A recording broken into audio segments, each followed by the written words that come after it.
अस्सलाम वालेकुम। बाज़ औक़ात हम लोग इस चीज़ के बारे में बात करते हैं और आप लोग सुनते भी होंगे अपने दोस्तों से कि कोई आपको कहता होगा कि मैं बहुत हर्ट फ़ील कर रही हूँ, उसने मुझे ऐसा कह दिया या मुझको ऐसा नहीं कहना चाहिए था। या लोगों की बातें जो हैं वो आपको उदास करती हैं, परेशान करती हैं और आप बहुत ज़्यादा डाउन फ़ील करने लगते हैं। तो जब आपको बहुत ज़्यादा दुःख होता है और आपको समझ नहीं आती कि मैं अब क्या करूं, इस एंजाइटी की स्टेट से, इस सैडनेस की ग्लूमी मूड की स्टेट से कैसे बाहर निकलूं, तो याद रखें कि जो आपको दुख होता है, आप जो हर्ट फील करते हैं, ये आपकी अपनी बनाई हुई अनरियलिस्टिक एक्सपेक्टेशंस का नतीजा है। जहाँ पर भी आपकी अनरियलिस्टिक एक्सपेक्टेशंस आ जाती हैं, वहाँ पर आपको दुख होगा और आपको हमेशा लगेगा कि अगर आपने अपना बेस्ट दिया है, आपने अपना फुल 100% किसी चीज़ में दिया है, लेकिन आपको जवाब में वैसा नहीं मिला, तो आप बहुत ज़्यादा उदास होने लगते हैं, आप परेशान हो जाते हैं। फॉर एग्ज़ाम्पल, अगर आप अपने किसी रिलेशनशिप में फुल 100% देते हैं, लेकिन अगला बंदा जो है वो उस तरह से आपको नहीं देता या आपको टाइम नहीं कोई दे रहा या आपको 100% फीडबैक नहीं मिल रहा या आपको जो तवक्कुआत हैं अपने पार्टनर से या अपने फेलो बीइंग से, तो वो वैसे रिटर्न नहीं अगर हो रही, तो आप अंदर ही अंदर बहुत ज़्यादा परेशानी महसूस करेंगे, आप उदास होंगे और आपको बुरा लगेगा, बुरा फील करेंगे।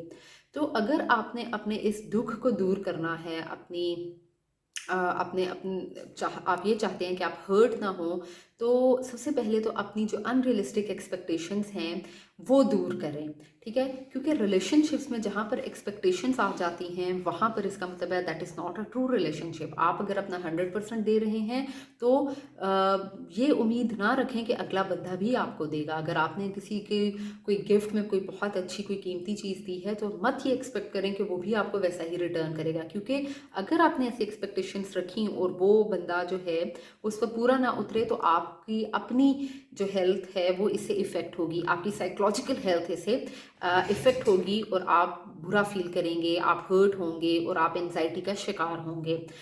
इसके अलावा जो बहुत सारी जगहों पर ऐसा होता है कि अगर आप किसी जॉब इंटरव्यूज़ में जाते हैं, तो आपने बड़ी अनरियलिस्टिक एक्सपेक्टेशंस रखी होती हैं कि शायद ये जॉब जो है वो मेरे लिए ही है और मुझे ही मिलेगी और मेरे अलावा किसी को मिल नहीं सकती, क्योंकि आपको अपने नॉलेज पर, अपनी स्किल्स पर, अपनी एबिलिटीज़ पर, अपने एक्सपीरियंस पर बहुत फ़ख्र होता है। हो सकता है कि आप बहुत ज़्यादा कामयाब इंसान हो और आपको कभी किसी कहीं से रिजेक्शन ना हुई हो, किसी जॉब इंटरव्यू से आपको रिजेक्शन ना हुई हो, लेकिन आपने जो जॉब इंटरव्यू दिया उसमें आप रिजेक्ट हो गए हों।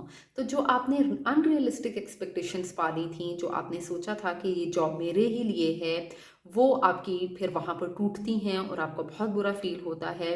तो आपको अपनी जो थॉट्स हैं इनको मॉडिफाई करना है, अपनी एक्सपेक्टेशंस को बदलना है। आपने ये सोचना है कि मैं अपना 100% दूंगा, अगर ये जॉब मेरे लिए हुई बेहतर तो मुझे मिल जाएगी, अगर नहीं हुई तो जो इससे बेहतर होगा वो मेरे लिए हो जाएगा। आप जब ये सोचेंगे और अपनी थॉट्स को पॉजिटिव रखेंगे, उनको मॉडिफाई करेंगे, अपनी एक्सपेक्टेशंस को कम रखेंगे, तो आपको कभी भी हर्ट फील नहीं होगा, आप कभी भी दुख में नहीं जाएंगे, आपको एंजाइटी नहीं होगी। तो सबसे पहली चीज़ तो ये करें, ये प्रैक्टिस करें आप कि आपने अपने लाइफ में अनरियलिस्टिक एक्सपेक्टेशंस को नहीं रखना। अगर कहीं पर ना चाहते हुए भी हैं, तो कोशिश करें कि वो कम से कम हों। ठीक है, इसके अलावा जो मैं हमेशा बात करती हूँ, physical health, psychological health, mental health को इम्प्रूव करने के लिए आपकी डाइट अच्छी हो, आप अपनी लाइफ में एक्सरसाइज लेकर आएँ, ब्रीदिंग एक्सरसाइजेस करें, मेडिटेशन करें, वॉक करें, जो कि आपका मूड जो है वो बूस्ट करेगी और आपने आपको डिस्ट्रैक्ट करने की कोशिश करें उस स्ट्रेसफुल सिचुएशन से जो कि आपको परेशान कर रही है। इसके अलावा जो बहुत अहम चीज़ है वो है अपनी सेल्फ केयर का ख्याल रखें, अपने आप से मोहब्बत करें, अपने लिए कुछ करें। आप अपनी एक न्यू लुक लेने के लिए अपनी अच्छी सी हेयर कट करवाएं, आप अच्छे से कपड़े पहने, आपको मेकअप करना अच्छा लगता है आप वो करें। जो चीज़ आपको खुशी देती है, आपको सेल्फ केयर में आती है, आप वो करें। आप चाहे कोई अच्छी किताब पढ़ लें जो आके आपको फ़ायदा दे, आप अपने रिलेशनशिप्स में अपना टाइम इन्वेस्ट करें जो कि आपके लिए एक स्ट्रॉन्ग बॉन्डिंग हो जिसमें। तो ऐसी हर चीज़ जो कि आपको मेंटली स्ट्रॉन्ग बनाए, आप उनकी तरफ जाने की कोशिश करें। इसके अलावा आप कोशिश करें कि आपने एक रियलिस्टिक बाउंड्रीज रखनी है। आपने नो कहने की आदत आपके अंदर होनी चाहिए। असर्टिव वे में पोलाइटली रिस्पेक्टफुली अगले बंदे को अपनी बात समझाएं, नो कहना सीखें। जो काम आप कर सकते हैं उस वो करें, और जो नहीं कर सकते उसको एक नॉर्मल वे में, एक पॉजिटिव वे में नो कहना सीखें। जब आप अनरियलिस्टिक एक्सपेक्टेशंस नहीं रखेंगे, बाउंड्री सेट करना सीख जाएंगे, तो ये आपको मज़ीद हार्म से, मज़ीद हर्ट होने से फ्यूचर में आपको महफूज रखेगा। और इसके अलावा हमेशा आपका जो फोकस है वो आपकी सेल्फ ग्रोथ होना चाहिए।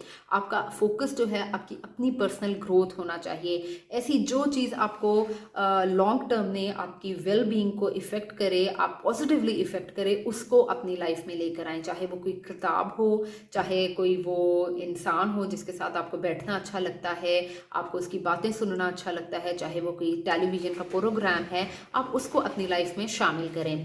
तो जो चीज़ आपकी पर्सनल ग्रोथ में, आपकी पर्सनल हेल्थ में, आपकी साइकोलॉजिकल वेलबींग में पॉजिटिव इन्फ्लुएंस ला सकती है, तो उसको आपने लाजमी अपनी लाइफ में शामिल करना है। इसके अलावा आपने जो सबसे जो अहम सिग्निफिकेंट चीज़ है, अगर आपको बुरा फील हो रहा है, आप हर्ट हुए हैं, आपकी एक्सपेक्टेशंस पर कोई पूरा नहीं उतरा, तो सबसे पहले तो आपने अपनी इमोशंस को भी एक्नॉलेज करना है। Give some time to your feelings, acknowledge your emotions. आप बुरा फील कर रहे हैं, अनप्लेजेंट फील कर रहे हैं, इट इज़ क्वाइट ओके। आप उसको एक्नॉलेज करें। It is quite okay to feel sad, to feel gloomy. हम हर वक्त खुश नहीं रह सकते, ये ह्यूमन नेचर है कि हम कभी खुश होते हैं, कभी उदास होते हैं। सिचुएशन टू सिचुएशन हमारा मूड बदलता है, हमें इन्वायरमेंट से हम इन्फ्लुएंस होते हैं। तो आप अपनी फीलिंग्स को जब समझते हैं, अपने इमोशंस को एक्नॉलेज करते हैं, आप बाउंड्रीज, एक रियलिस्टिक बाउंड्रीज सेट करते हैं, दूसरे लोगों को रिस्पेक्ट देते हैं, अपनी फीलिंग्स को रिस्पेक्ट देते हैं, आप अपनी पर्सनल ग्रोथ पर काम करते हैं। अगर आपका focus of attention self care है, तो यकीनन आप जो है कम से कम हर्ट होंगे, और आप दूसरों से एक्सपेक्टेशंस करना छोड़ देंगे। बल्कि आपकी आदत बन जाएगी कि आपने दूसरों से एक्सपेक्ट नहीं करना, बल्कि अपनी पर्सनल ग्रोथ पर काम करना है। आप अपने आप से मोहब्बत करना सीखेंगे, और इस तरह दुखों से, गमों से, और छोटी छोटी जो चीज़ें आपको हर्ट करती हैं, तो आप उनसे दूर रहेंगे। यही वो चीज़ें हैं जो कि आपको स्ट्रॉन्ग बनाती हैं अंदर से। जब आप अंदर से स्ट्रॉन्ग होते हैं, तो आपको कभी भी किसी का बिहेवियर, किसी कोई इन्वायरमेंट में कोई चीज़ ऐसी, या किसी का कोई नेगेटिव कमेंट आपको इन्फ्लुएंस नहीं कर सकता। तो आप कोशिश करें प्रैक्टिस के थ्रू कोई अच्छी किताब पढ़ें, अपने आप को, अपनी पर्सनल ग्रोथ पर काम करें। जब आपका फोकस अपना आप होगा, आपकी अपना फोकस सेल्फ केयर होगा, तो आपकी वेलबींग अच्छी होगी, आपकी साइकोलॉजिकल हेल्थ होगी, आपकी मेंटल हेल्थ इंप्रूव होने लगेगी। मुझे यकीन है कि अगर आप इन टिप्स पर फॉलो करेंगे और अपनी ग्रोथ पर काम करेंगे, अपनी पर्सनल हेल्थ को प्रायोरिटाइज करेंगे, तो यकीनन आप एक फ्लरिशिंग साइकोलॉजिकल वेलबींग के पाथ पर रहेंगे। अगर आपको आज की वीडियो अच्छी लगी है तो मेरे चैनल को लाजमी सब्सक्राइब करें और वीडियो को लाइक कीजिएगा। टिल देन, अल्लाह हाफिज़।